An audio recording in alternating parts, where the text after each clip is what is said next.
morning, Faith family. It's Tuesday, September the 8th, and for many of us, this is going to be the first day of the work week.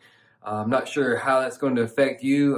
For me, a lot of times when I take Monday off, I just feel like I'm behind and feel a little bit of anxiety. If you feel the same way, I'm just going to pray that God will remove that you'll be focused, you'll be excited, that had a day just to kind of take a deep breath, catch up on a few things, spend a little time with your family, just enjoy a day off. Others of you, you've already been in it. Yesterday was a regular work day for you, so I just pray God bless your gospel efforts in that day as well. And we want to make sure that we're starting the day off by placing God first, and that's what this week is focusing on. Brother Aaron started us off on Sunday, looking at Exodus chapter 20 and God giving him the Ten Commandments. And yesterday we looked at Colossians 1:15, why Jesus absolutely is the very God of very God. And today we look at why we should place him first. Why should we give him, the idea is preeminence? Well, because he deserves it.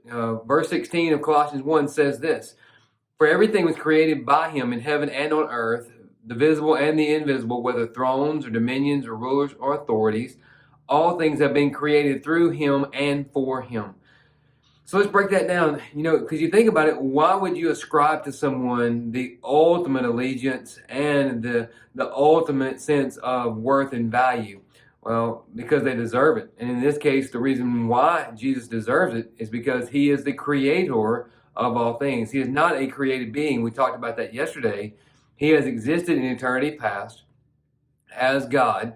As Trinitarians, we understand him to be the second person, the second revelation of God in the Trinity.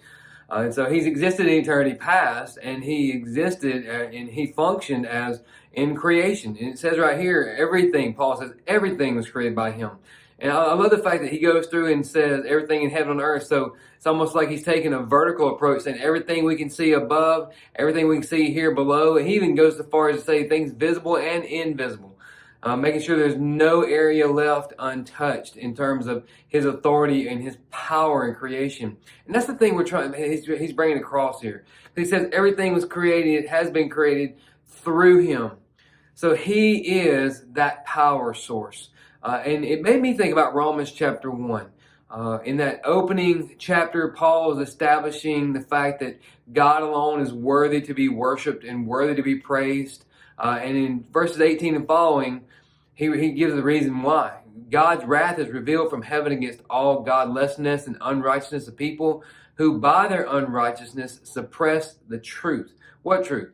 Since what can be known about God is evident among them because God has shown it to them. How?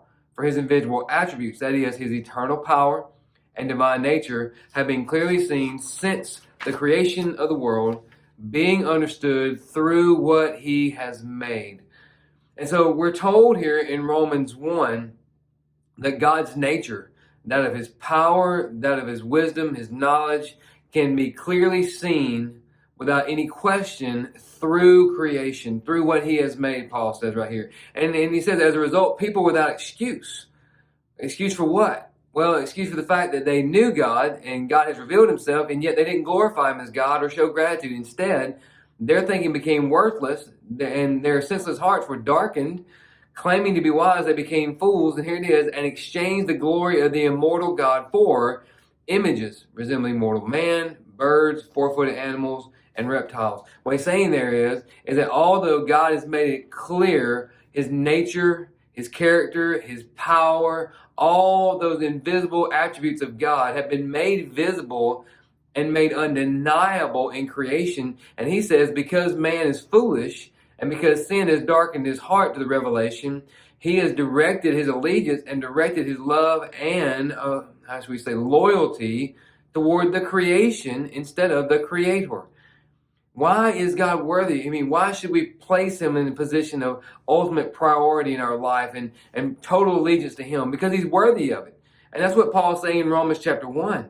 Yet because of sin, he's saying, we have directed it toward the creation rather than the creator. And to quote him as what he would say later on, God forbid, especially as we as the children of God would ever direct toward the creation what is reserved for the creator alone.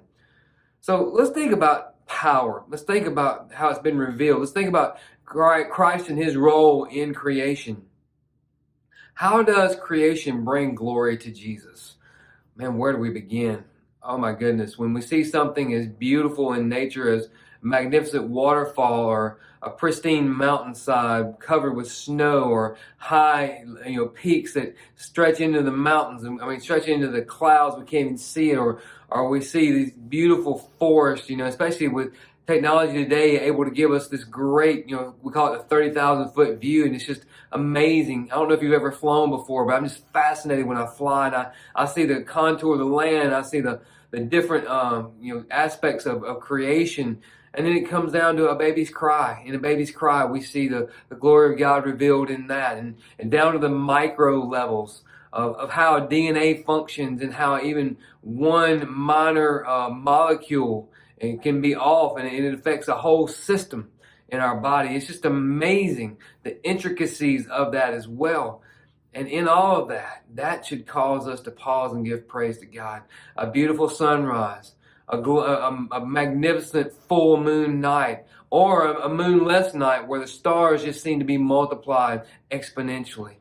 That should lead us to praise. And I'm praying that this verse today, 1:16, knowing that Jesus created all things and that everything was created through him and for him, will cause us to give pause and give glory to our Lord Jesus and celebrate him above and beyond any and all things.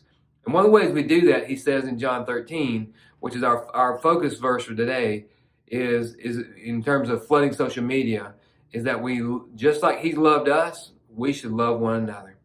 So let's commit to that today. Let's commit to honor him through acknowledging his power in creation. Let's commit to honoring him by loving others the way that he has loved us. And as we're heading out the door, let's remember, live sin.